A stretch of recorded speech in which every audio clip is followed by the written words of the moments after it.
Financial abuse is designed to be invisible. By the time you see it, your future is gone. The first tactic is playing the victim. In a financial context, this looks like a partner who is always struggling more than you, regardless of the facts. Imagine you just got a promotion, but instead of celebrating, they spend the night crying about their dead end job or how unfair the economy is to them specifically. They twist your success into a reminder of their pain. This works because it triggers your empathy and guilt. Instead of setting financial boundaries or asking them to contribute more to the rent, you end up paying for their dinner just to cheer them up.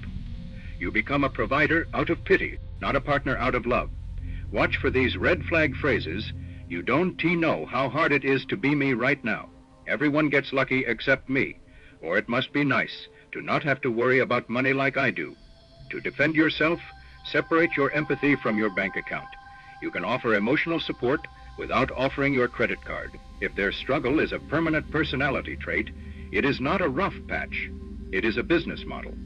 The silent setup is a psychological landmine. They create situations where you are guaranteed to fail a test you didn't know you were taking. For example, they might leave a credit card statement on the counter without saying a word. If you look at it, they explode at you for spying and distrusting them. If you don't look at it, they later accuse you of never caring about the family. As financial crisis, they are manufacturing a reason to be angry, so they can seize control of the narrative. This works because it keeps you in a state of constant anxiety, always walking on eggshells trying to guess the right move. You'll hear things like, "I knew you wouldn't notice. I was testing to see if you actually cared about our future," or "This proves you are selfish." The defense is simple. Refuse to play games. If there is a problem, it needs to be discussed openly.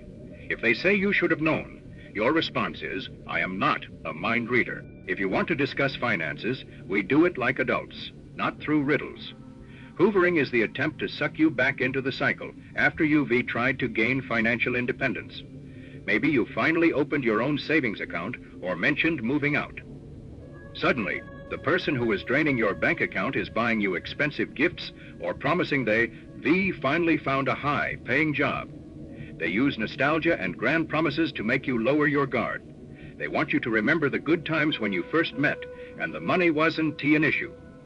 This works because it exploits your hope for change. You want to believe they've turned a corner. Listen for it. I've finally changed. Look at this gift I bought you. Remember how we used to dream about that house? Or I can survive this debt without you. Your defense. Look at their history, not their promises. If they haven't shown a consistent 6-month pattern of financial responsibility, the gift they just bought you was likely paid for with money they don't. Have, or worse, money they took from you. The comparison trap is designed to make you feel like your financial contributions are never enough. They will constantly compare your lifestyle, your salary, or your savings to others to keep you feeling small and exploitable. They might talk about how their ex used to take them on international vacations, or how everyone else, husband just bought their wife a new car. The goal is to make you overspend to prove your worth. If you feel inadequate, you are easier to control. The psychological mechanism here is shame. They want you to feel like a failure, so you give them more money to fix your image. Red flag phrases include, "Why can't you be more like Sarah?" As husband, "My ex never complained about paying for my phone," or "Other people actually know how to provide." Defense move. Recognize that your value as a human is not tied to your net worth. When they compare you to others, tell them if their lifestyle is what you want. You are free to pursue it, but my budget is non-negotiable. Selective memory is the ultimate tool for avoiding accountability. This happens when a manipulator conveniently forgets the $500 they borrowed last month, but perfectly remembers that time you spent $10 on a coffee 2 years ago. They use this to gaslight you into thinking you are the financially irresponsible one. By controlling the history of the relationship, they prevent you from ever holding them accountable for their debts or broken promises. They might say, "I never promised to pay that back. You are making things up again," or "But remember when you lost your wallet in 2019. This works because it makes you doubt your own records and your own sanity. The defense is documentation. Keep receipts. Keep a spreadsheet. When they say, "I don't," recall, you show them the text message where they agreed to the terms.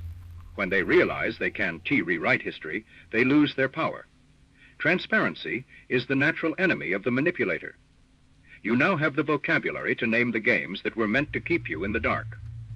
Financial abuse isn't always about someone stealing your wallet. Often, it is about someone stealing your sense of security and your right to a future. Knowledge is your armor, but action is your shield. Ask yourself, is your current financial dynamic built on mutual respect, or are you constantly paying a tax just to keep the peace?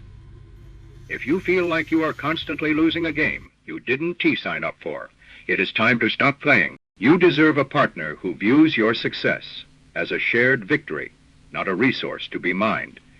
Share this with someone who is currently feeling guilty about their own money. You might be the wake-up call they need.